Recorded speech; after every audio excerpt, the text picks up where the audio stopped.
Ladies and gentlemen and our students present, we welcome one of our keynote speaker, Dr. Vikas Divyakriti. Namaste Sikkim.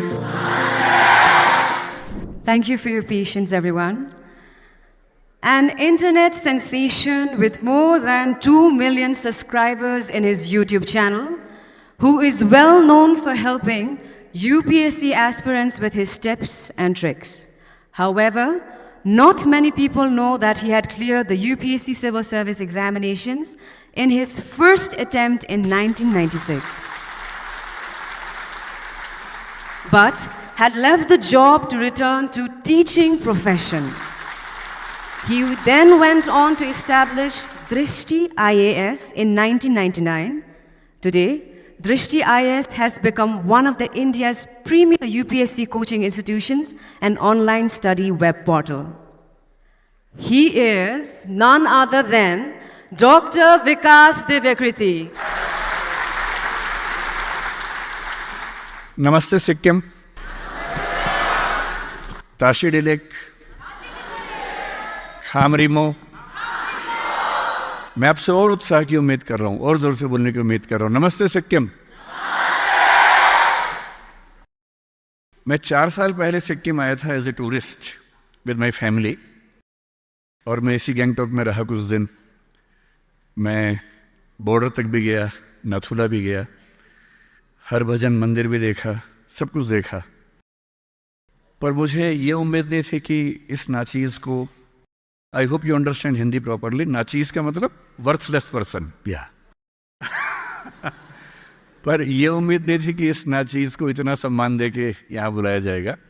I am very very thankful to all Sikkim's community, specially to the chief minister of Sikkim Prem Singh ji. और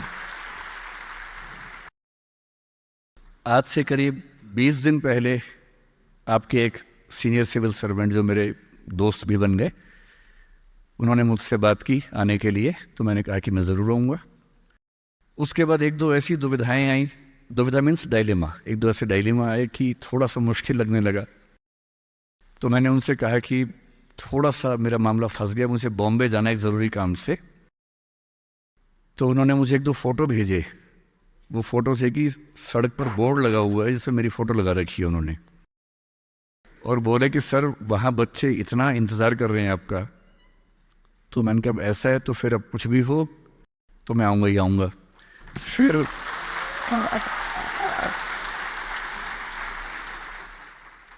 पता लगा कि तीस्ता में जो दुर्घटना हुई, accident हुआ, उसके बारे में पता लगा।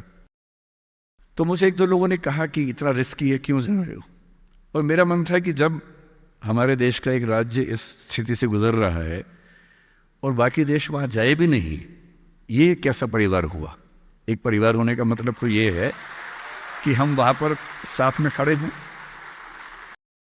तो मैं अपनी आज की बात शुरू इसी बात से करूँगा कि जो हमारे सैनिक, जो हमारे अधिकारी, जो हमारे नागरिक इस आपदा में, इस डिज़ास्टर में जिनकी ज़िंदगी चली गई, जिनके परिवार के लोग चले गए, सबसे पहले उन सबको विनम्र श्रद्धांजलि और उनके सम्मान के साथ ही हम आज की बातचीत को शुरू करेंगे। तो मुझे अभ्यास है, प्रैक्टिस है बहुत लंबी स्पीच देने की। So I am a habitual speaker and I can speak for 4, 5, 6, 8, 10 hours without any break. So that is my profession actually. पर आप लोग छोटे बच्चे हैं और मुझे बताया गया कि मतलब बच्चों पर टॉर्चर नहीं करना है, तो मैं कोई टॉर्चर करने के मूड में नहीं हूँ एकदम। So just to understand what exactly do you expect from me?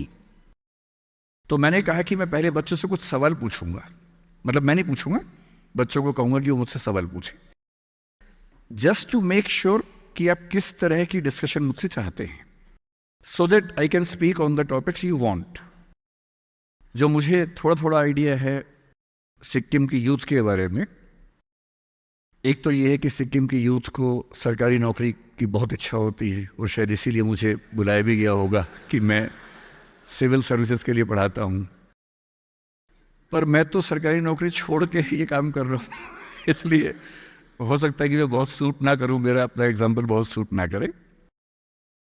दूसरा, मैं सिक्किम को लेकर कुछ बातों से बहुत खुश रहता हूँ।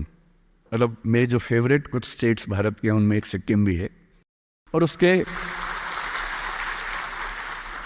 कुछ खास रीजंस मेरे पास है। मैं किसी स्टेट या किसी शहर या किसी देश का इवेल्युएशन या मूल्यांकन, अगर मेरी हिंदी मुश्किल हो आप बोल दीजिएगा, मैं और इजी कर दूंगा उसको, है ना। अगर किसी देश या किसी समाज को इवेल्युएट करना हो तो मेरे हिसाब से दो कसौटियां सबसे बड़ी हैं। उसका जीडीपी कितना है वो बड़ी कसौटी नहीं है, वो कितना कमाता है, कितने पैसे उसके पास हैं। ठीक है, किसी समाज के पास ज़्यादा पैसे हैं, किसी के पास कम पैसे हैं, वो ठीक है। मेरी राय में, क्योंकि मैं सोशियोलॉजी का स्टूडेंट रहा हूँ, मैं कई विषयों का स्टूडेंट रहा हूँ, मुझे बड़ा मज़ा आता है अलग अलग विषय पढ़ने में, पर सोशियोलॉजी ने मुझे एक बात सिखाई कि किसी सोसाइटी में फीमेल्स का पार्टिसिपेशन कितना है ये बताता है कि वो सोसाइटी कितनी सिविलाइज्ड है।